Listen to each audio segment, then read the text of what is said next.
another video.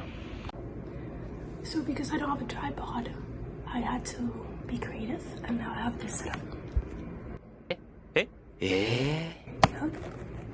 Before I get into it, yes, I just cut my hair, like I said in my other vlog, and I hope you guys like it, and if not, I don't care. Well, let's get into it. So I'm a student of Northeastern in Boston, and I'm a sophomore, so I've been here for 2 years, so I got a lot of experience in the US now, I guess. And I want in this video to explain the difference. I want to explain the difference between where I'm from, Spain, parties, expensiveness, friendships, relationships, and overall like the quality of life in comparison between Spain and the US. So let's get into it. The first thing I want to talk about is partying, like parties. In Spain, because the age of drinking is like 18 and clubs are very lenient of like security of age, it's very easy to go in with a fake or go in with a picture of your ID, and it's very easy to edit it and just change it. So in Spain, it's like so lenient to go to clubs. I was going to clubs when I was like 14, 15, and it was like so easy. Here, I feel like house parties and frats and all that is what people do to go out. But I've gone out to clubs here like Bijou and stuff to listen to like Spanish music because it's the best, obviously. The thing is just that they're very strict with IDs. Like you need a fake ID, physical fake ID that looks real. If not, you're gonna get kicked out. I feel like in frats, the ratio men to women is crazy because guys just want to hook up with girls, so they invite more girls and less guys so that the ratio is just like easier to flirt, I guess. And the music sucks because DJs are normally students, so they don't really know what they're doing. So that's my experience on frats. Obviously some of them are fun, but just kind of mid. It's just the only thing they can do. However, because if you're in a club, like a sports club or whatever kind of club, they throw parties. Like I'm in the rugby club and we throw parties almost every weekend in the fall. So that's really, really fun. And it's just the socials is called. They're themed and so fun. The next thing that I want to talk about is relationships and like friendships. It's kind of different. I feel like in Spain, people are more authentic. Thus, it's harder to make friends initially, but once you get to know someone, like the friendship is tighter and there's more connection and everyone like they know each other much more.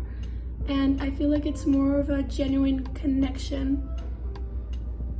It's more just like authentic, and people can like make jokes and bully each other. In Spain, I feel like friendships are very much of like you laugh at each other all the time. You have like this kind of banter and like it's just more genuine and deep. Whereas in the US, I feel like a lot of my friendships, not all of them, are more superficial. Like because I'm in rugby club, I have a lot of friends, but you know, they're not like friends. I just know them very well and I have a lot of fun with them. It's very, very funny, but I wouldn't consider them my closest friends, even though I spend a lot of time with them and I love them. It's just, maybe it's just me that I like to have like 3-4 friends, like actual friends. But I feel like it's like that. And I love it, it's just different. But in Spain, it's just more genuine and deep, whereas in the US, you have more but less. But more relationships, but more superficial. The next thing I think it's really important to talk about is society. You know, in Spain, society has a very old mindset in the sense that they're more judgy, they have more prejudices, and they're just more judgy in general.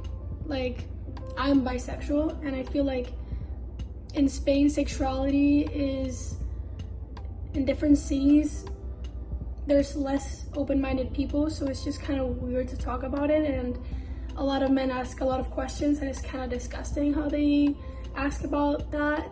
So I would say Spain is super close-minded compared to the US. The US is super open-minded. I remember going to the rugby club and like everyone was like, it was normal to be bisexual, you know, like literally no one cares, no one really gaffes at all. And I love that, and I love being accepted. But at the same time, some jokes that I would say in Spain here are viewed as like, you can't say those things.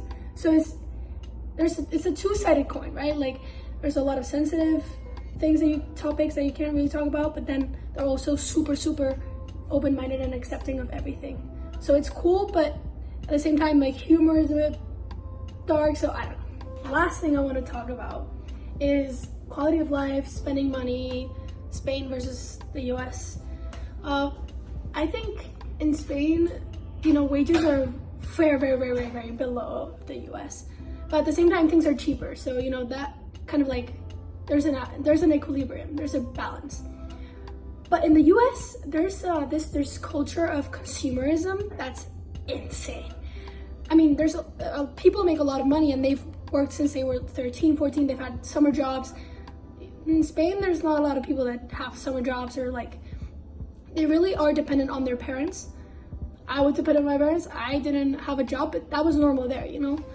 You weren't like expected to have a job when you were 16 or whatever. But here in the US, people have a lot of money, but they do like to spend it a lot. Like every day they just go out to dinner, or like not every day, but very often they go out to dinner and they have a lot of plans, and things here are so expensive. It's crazy. Like in Spain, for example, 16 euros per person for an hour, no, for a whole game.